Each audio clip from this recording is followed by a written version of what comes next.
All right. I have not made a post in a while. Life happens. Back on some projects. Mainly want to get the Ecoboost back on the road. This was a car that blew the engine up, the normal eco boom situation through a rod. So we purchased an Esslinger short block, stage 3. Spent a lot of money, new head, new all kind of stuff. Everything to go along with it, intake, big race intercooler, exhaust, on and on and on. And car ran fantastic. We put that in February of 2022, put about 30,000 miles on it, but it always used oil. Tried everything in the book, thought it was a turbocharger, always held good compression and ran like a bat out of hell and got really good gas mileage, but it consumed oil. Finally, it got to where it was consuming quite a bit of oil, so we pulled it. So what did we find? I had a pretty scarred up cylinder. One of the pistons looked like that cylinder had got lean. It was starting to come apart, starting to melt. So also I noticed on another piston pieces. I mean, there was some, I don't know, something banging around in the engine at some point, and put some dings in the piston. So what are these? I didn't know it when I bought it, so shame on me. I just bought the stage 3, and it was the long rod setup. What does that mean? Well, it's longer than a standard rod, which moves the piston pin up into the oil ring area. So this was outfitted with total seal rings. Might be a great design for all out, but I don't think it's the best for if you're putting a lot of mileage on the car. We put about 30,000 miles on the car before I pulled it out. So I wasn't real happy with this. I only needed one piston.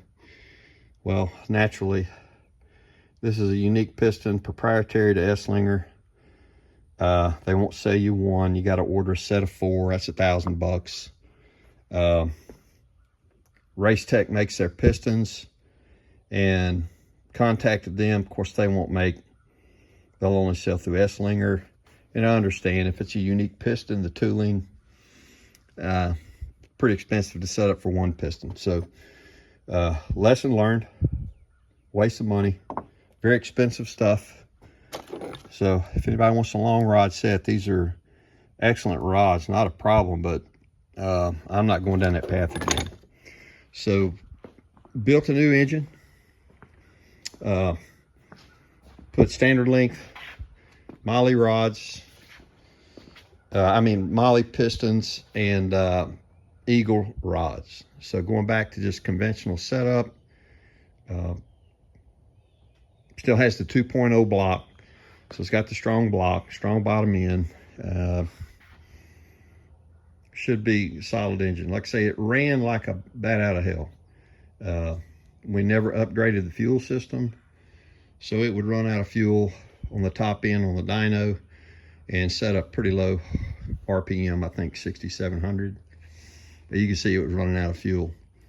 To upgrade, you would have to go to a high volume oil pump and injectors. I have purchased those.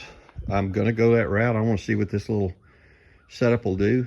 They're on the way, but the tune that's on the car, and we'd worked quite a bit with 2 or 3 different tunes. I didn't want to start with a new bass tune, so I'm gonna break the engine in with the original setup. I did have the turbocharger overhauled.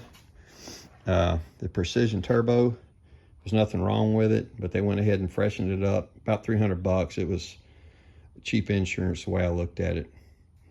So I'll be going back in the car with it. Little car is excellent. I mean, I don't think there's hardly a paint chip in it. without a dent, never wrecked. Beautiful car. Gonna put it back together, have a little fun with it, see if we can get 500 horsepower to the rear wheels with the new high pressure fuel setup.